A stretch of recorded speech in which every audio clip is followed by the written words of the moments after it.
Hey guys, Britt here. Welcome to End Times Bible Prophecy. Make sure to hit the subscribe, like, share, and restack buttons. Well, is this the Antichrist colossal global empire? What am I talking about? Well, today we're going to talk about the European Union. Now, the Bible tells us in the books of Daniel and Revelation that in the end times, a revived form of the Roman Empire will devour the entire world, that this empire will be taken over and ruled by the Antichrist, who will rule over every people, tribe, language, and nation on the face of the earth. And in my adult lifetime, we've seen the slow integration following World War II of Western Europe into what today is the European Union. Is the European Union this end times empire that the Antichrist will rule over? Well, through the eyes of the world, it seems clear the answer is no. When we look at the European Union, we see this bureaucratic nightmare marked by internal strife and infighting. We see a currency union without a fiscal union. We see separate militaries that don't fit together, not one united foreign policy. We see just issue after issue, we see this dependence on Russian energy in order to survive economically. All sorts of issues with the European Union. So today we're going to look at one of those issues is at the moment, how it likely unfolds, and then we're going to look at what does the Bible say about this last empire, because is this really the colossal global empire? Well, we'll look at what the Bible says and through that lens, and what the Bible says is what the Bible says. So let's start with this right here. So this is from Zero Hedge from mid-December. It says Moody's cuts France and surprise downgrade amid mounting political chaos. So we're seeing issues with French finances that could spill over into the entirety of the European Union. So let's turn to this article on Yahoo Finance. It's from the Telegraph. It says Europe is again on the brink of financial Armageddon. This time, it may not step back. So what are they talking about? Let's scroll down past all the parts that don't matter, because again, they tend to bury the more interesting things later in the article.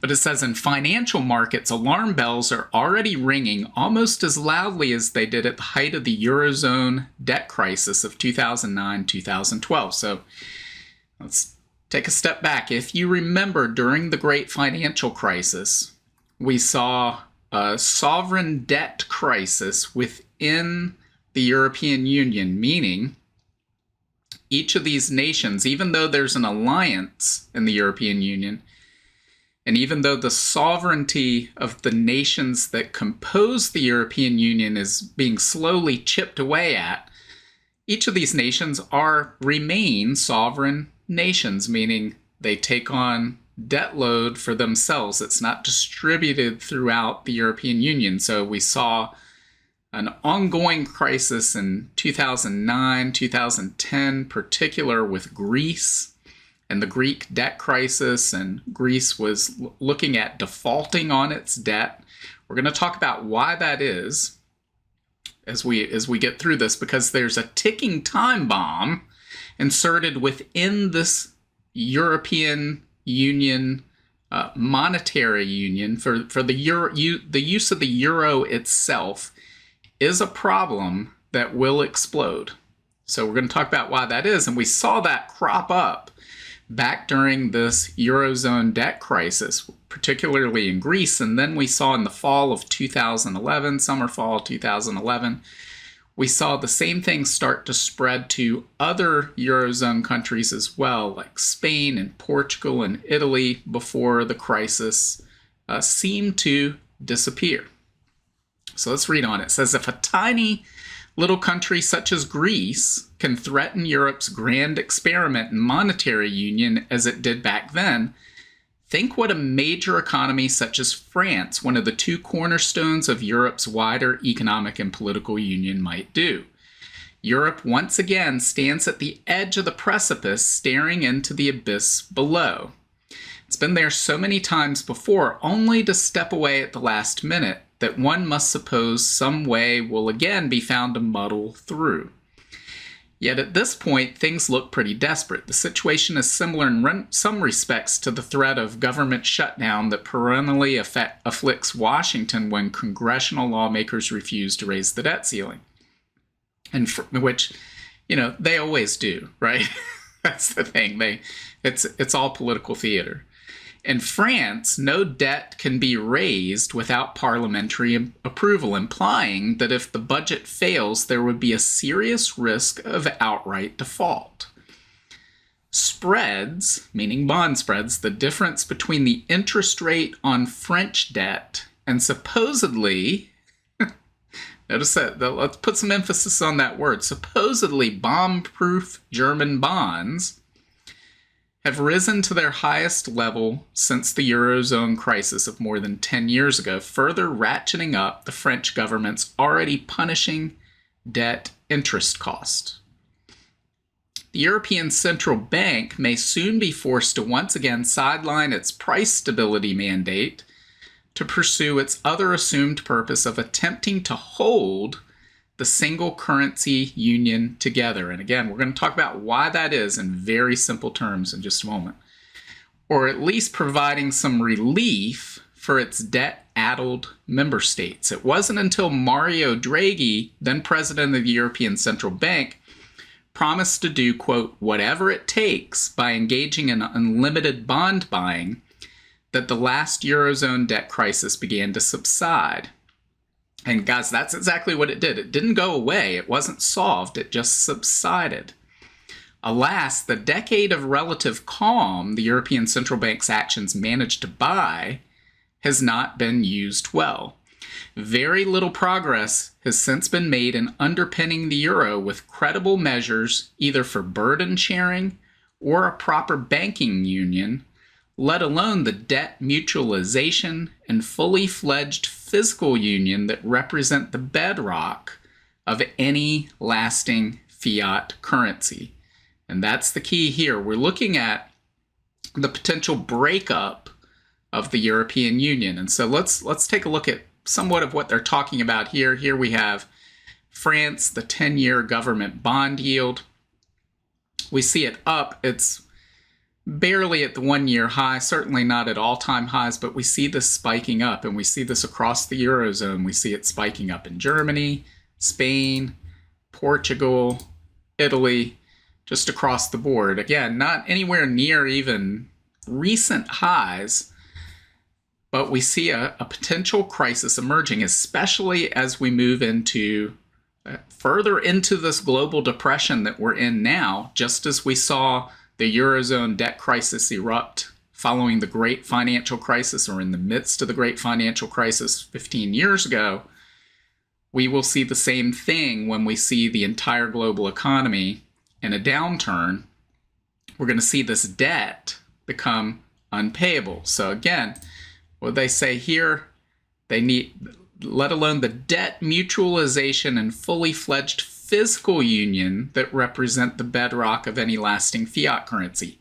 There is a problem with the Euro monetary union.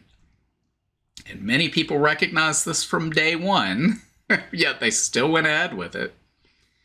And we saw this emerge during that debt crisis. It's the reason we saw that debt crisis emerge. And here is the problem. So you look at, say, nations like the United States or Japan that have a high debt burden. And that debt burden will come to bite at some point.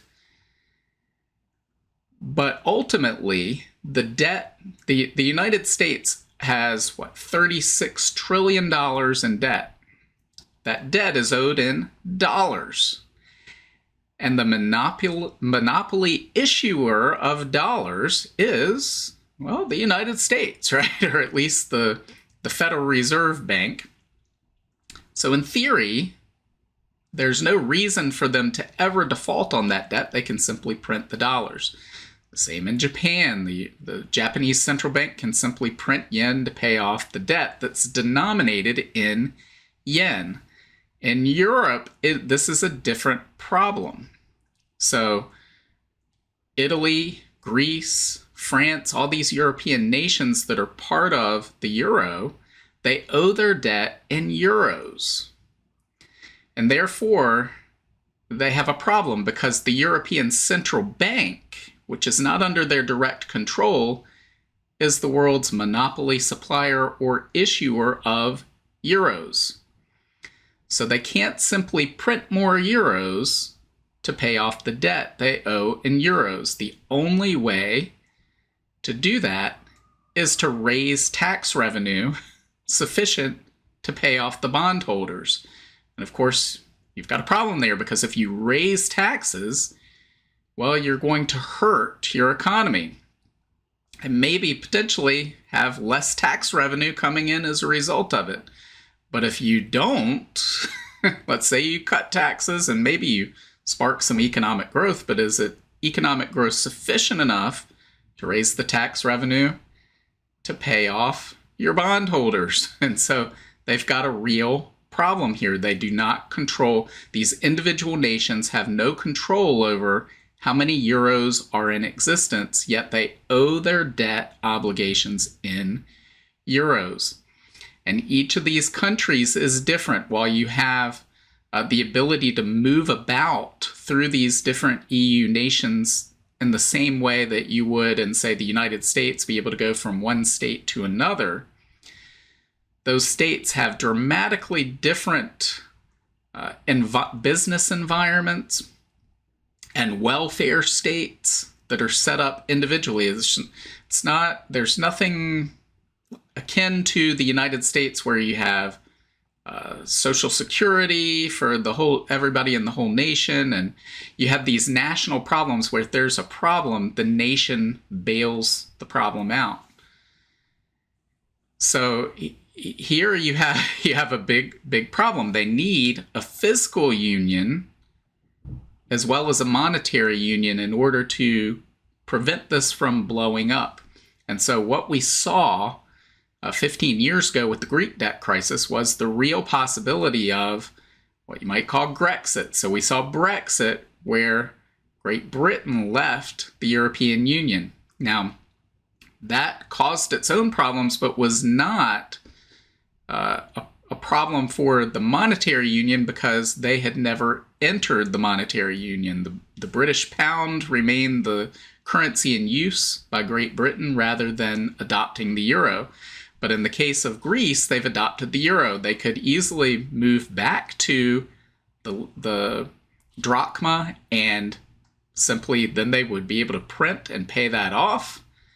They'd have some problems economically, but they would be probably short-lived, and then they'd start thriving again, but rather than being crushed under this ever-growing debt burden. So you had the very real possibility that a nation could return to the currency that it had prior to the European Monetary Union, and it could lead to a quick breakup of the entire European Union with a whole host of economic issues and global financial implications. So there's really only two possibilities here. We see a complete breakup of the European Union as a result of this, or we see greater integration, financial integration, a fiscal union. We see more of the sovereignty of these individual states taken away and yielded to the European Union as a whole. Those are the two choices. There's really no in-between. They've been dancing in that in-between for years, decades, really. But certainly ever since the introduction of the euro, the next financial crisis, it's unlikely they will be able to do that. And so there will be two things. We'll either see two things happen. We'll see one, complete breakup of the EU, or the strengthening of the EU. So which one are we likely to see? Well, I think we're likely to see a strengthening of the European Union. Why do I think that? I think that because I have a biblical worldview. If I did not have a biblical worldview, I'd look at this and say, yeah, the European Union's going to completely fall apart. This arrangement is not going to last. It's going to break up. You're going to have all these different governments come into power in these nations. They're going to take back their sovereignty, and this is moving into the dustbin of history.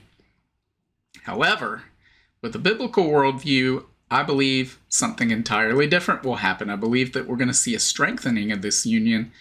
And while I can't be certain, I believe that the European Union is at the very least a forerunner of the revived Roman Empire and this colossal global empire that the Antichrist uses to dominate the world in the end times. Why do I think that? Well, because it meets many of the characteristics already that are outlined in the books of Daniel and Revelation. So let's take a look at this right here. This is from a book I wrote called The End Times. It's one of the chapters in there, and there's a section on Rome revived. It says, what then will the revived Roman Empire look like? So this isn't through the lens of the European Union, but simply through what the Bible says this revived Roman Empire will look like.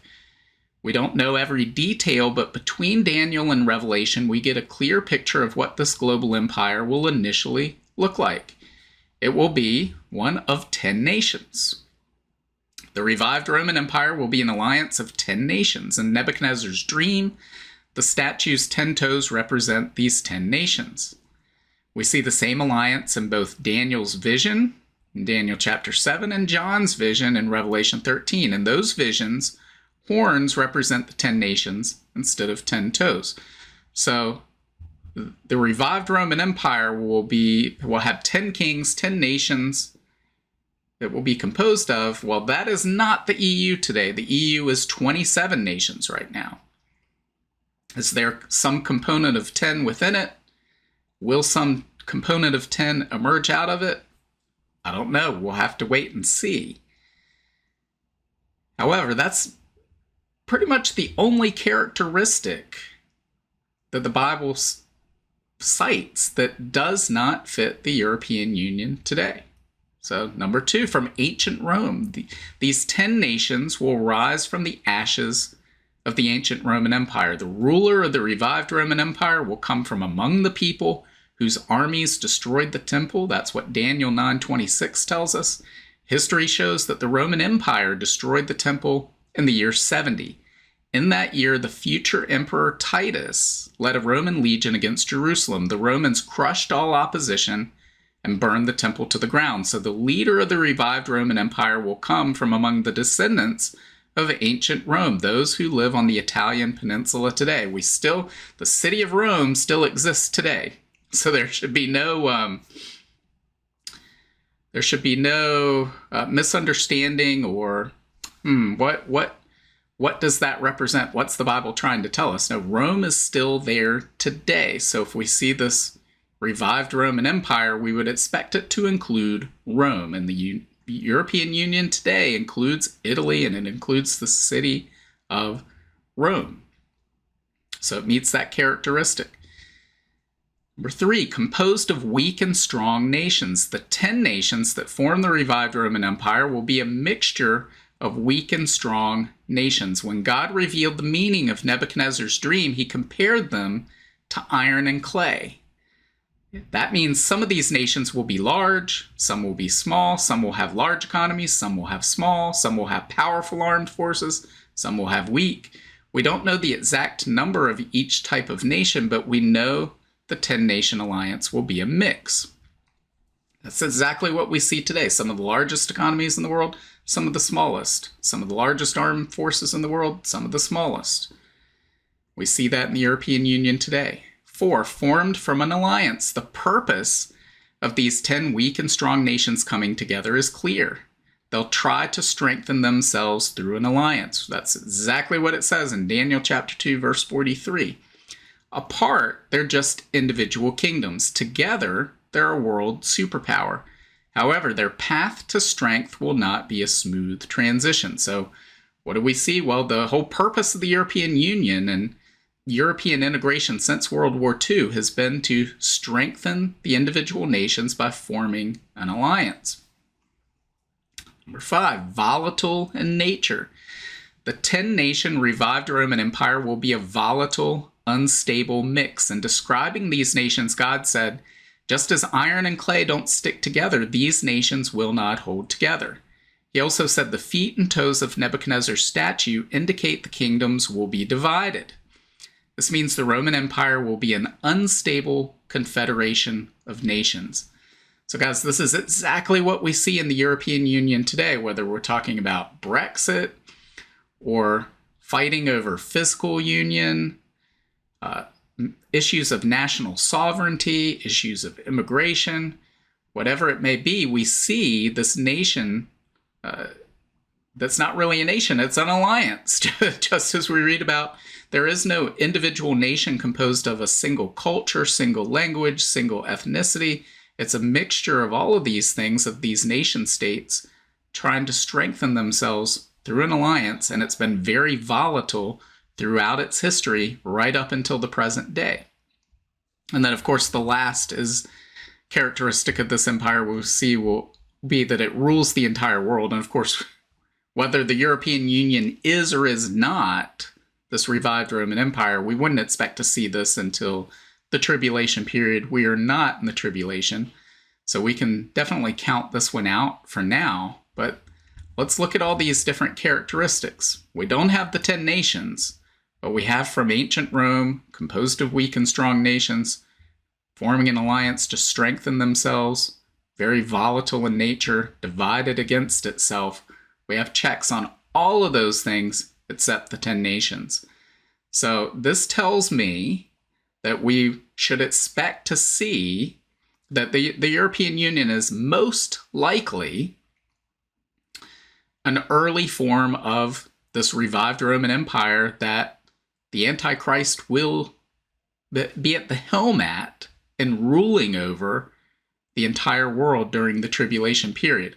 The problems we're seeing in the European Union today, the weakness that we see where they're dependent on Russian energy, where they're having these currency crisis problems, all the problems we see in the European Union, the threats of other members leaving and following the path of Brexit, all of this makes it more likely that the European Union is an early form of this revived Roman Empire, not less likely, because this is exactly what we read about in Daniel chapter 2 about this volatility being divided against itself. We see these same things in the European Union today. So while we can't be certain at the moment, right now, this is the most likely scenario that we could see. Again, from a worldview standpoint, from the world's worldview, it would appear that the European Union is weak and failing, and that it may no longer exist in a few years. But from a biblical worldview, it would not surprise me at all for the European Union to morph into this final global empire, this revived Roman Empire that devours the whole world, that the Antichrist uses to rule over every people, tribe, language, and nation. So what are your thoughts? Leave your thoughts below. Let me know what you think. I welcome all comments. You don't have to agree with me. Again, I could be wrong about this. What is certain is what the Bible says, right? Not my opinion or not what world events are happening right now, but what we observe in the world today, other than being of 10 nations, points to the EU being this empire. It matches exactly all the other characteristics that we read about in Daniel and Revelation. So guys, before we go, a couple of quick things. If you're on YouTube, I meant to talk about this in the last video and I forgot about it, but it got brought to my attention that some comments have appeared on the YouTube channel that are spam and scammer in nature. This has happened in the past. A lot of times these scammers, they'll impersonate the person who runs a channel so that, for instance, they would take my profile picture and my profile name, add a character or two to the end of it so it looks very similar. Then they'll post comments that they want people to think are from me, and they are not. So if you see any comments where there are strange links, where people are asking for money, saying things that you think, I don't think Britt would say that, well, you're probably right. And YouTube's been very good in the past about automatically filtering these, catching these, deleting these. The ones that do get through, typically we're able to see very quickly and delete. However, last week, one of these I know for sure got through because someone emailed it to me because we were distracted and couldn't focus on those comments at that time, given what was happening. So just be aware of that. I'm never gonna put a link asking you for money. So if you see that, a red flag should go up and stay away from that. You can also know that when you see a comment pinned at the top of the comments, that will be from me, because the spammers don't have the ability to do that. So make sure to check the profile and make sure that it's me if you have any questions about that. And then if you have any questions at all, just go on Substack and you can message me directly and ask me, say, hey, is this from you? And I'll be able to respond to that directly. Also, make sure on YouTube that if you want to be subscribed to the channel, that you are subscribed to the channel, because seeing this pattern over time where the YouTube just unsubscribes people, whether they want to be unsubscribed or not. And certainly people could say, well, I don't like your channel, Britt, that's why I unsubscribed. But I don't see the same pattern on Rumble, Odyssey, Substack, these other platforms. It's just on YouTube. So if you're on YouTube and you want to be subscribed, double check and make sure that you are subscribed. Also on YouTube, this Wednesday, so Wednesday, January 8th, 7 p.m. Eastern time, just a reminder, if you click on the live tab on the channel, you'll see the Prophecy Roundtable, latest Prophecy Roundtable. We're going to be doing that live at 7 p.m. Eastern time. You can join the live chat. If you aren't available at that time, the recording will be up and available as long as it's on YouTube until whatever time they deem to take it down at some point in the future. But make sure to check that out. Make sure to join us at that time. In the meantime, let me know your thoughts. Leave your comments below.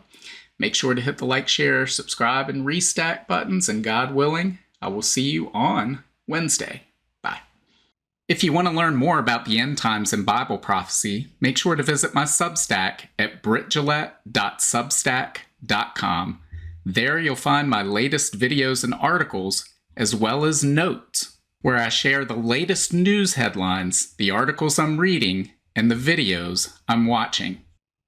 Subscribe for free, and each new post on Substack will be sent directly to your email. Just scroll to the bottom of the homepage and hit the subscribe button. As an added bonus, your first welcome email will include a link to a copy of my free ebook, 7 Signs of the End Times.